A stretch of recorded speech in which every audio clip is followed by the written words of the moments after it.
नमस्कार दर्शकों, आपका स्वागत है आपके अपने चैनल जागरूक दिल्ली में। बुराड़ी में पूर्व सैनिक का परिवार लगा रहा प्रशासन से गुहार। सैनिक को सरकार द्वारा दी गई जमीन पर हो रहा है कब्जा। बुराड़ी की तुमर कॉलोनी में सरकार द्वारा पूर्व सैनिक को उनकी बहादुरी के बदले 1000 गज जमीन दी गई थी। पूर्व सैनिक का देहांत हो चुका है। उनकी पत्नी और बच्चे अब न्याय की गुहार लगा रहे हैं। इनका आरोप है कि सरकार द्वारा जो जमीन दी गई थी उस जमीन के अंदर से कुछ लोग आगे के प्लॉटों के लिए रास्ता निकाल रहे हैं, जिससे इनकी जमीन कम हो रही है। इस मामले में पूर्व सैनिक के परिवार ने बुराड़ी थाना, मुख्यमंत्री कार्यालय और भी प्रशासनिक अधिकारियों को शिकायत दी है। परिवार का आरोप है कि कहीं भी मदद नहीं मिल रही है। इस परिवार को प्रदान की गई प्लॉट में से अगर गली निकल जाएगी तो इनका प्लॉट खत्म हो जाएगा। इनका दावा है कि इस प्लॉट में से कोई भी गली सरकारी रिकॉर्ड में नहीं है, बल्कि वहां के दबंग लोग प्लॉट के अंदर से गली बना रहे हैं। इस गली के काम को रोकने के लिए पुलिस इनकी मदद नहीं कर रही है। पूर्व सैनिक का परिवार प्रशासन से मदद की गुहार लगा रहा है। सैनिक जिसने देश की सेवा की, सरकार ने उसको पुरस्कार भी दिया, लेकिन उस पुरस्कार की जमीन पर कुछ लोग कब्जा कर रहे हैं। अब सरकार सैनिक के सम्मान की रक्षा करें, प्रशासन मदद। आइए आपको सुनाते हैं पूर्व सैनिक का परिवार का क्या कहना है। सर, आपका नाम? संजीव भारद्वाज। संजीव जी, क्या मामला है? हमारे फादर साहब एक मिलिट्री में थे, एक्स सर्विसमैन थे एपीएस में।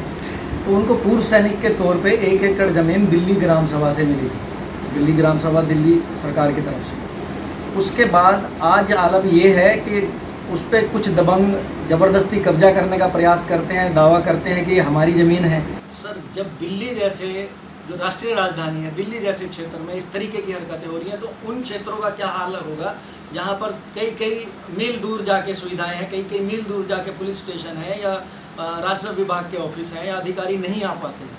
वहाँ क्या आलम होता होगा। ये दिल्ली क्षेत्र में हमारे साथ ऐसा हो रहा है, और उसके बावजूद हम जब लगातार शिकायत दे रहे हैं उस पर भी कोई कार्रवाई नहीं हो रही। मुझे न्याय प्रक्रिया पे, अपने देश की न्याय प्रक्रिया पे पूरा भरोसा है, और मैं उम्मीद करता हूँ हमें वहाँ से न्याय मिलेगा। लेकिन उस न्याय को देरी लगना या उसका डिले हो जाना किसी परिवार के साथ, उसकी भावनाओं के साथ तो न्याय नहीं है। आपकी ज़मीन पे आपको स्टे मिला हुआ है, फिर भी वहाँ पर लोग कब्जा कर रहे हैं। सर, यही तो सबसे बड़ी त्रासदी है। उस ज़मीन पे हमारा स्टे है, जिसमें हम पार्टी हैं, हमने अपना स्टे लिया हुआ है।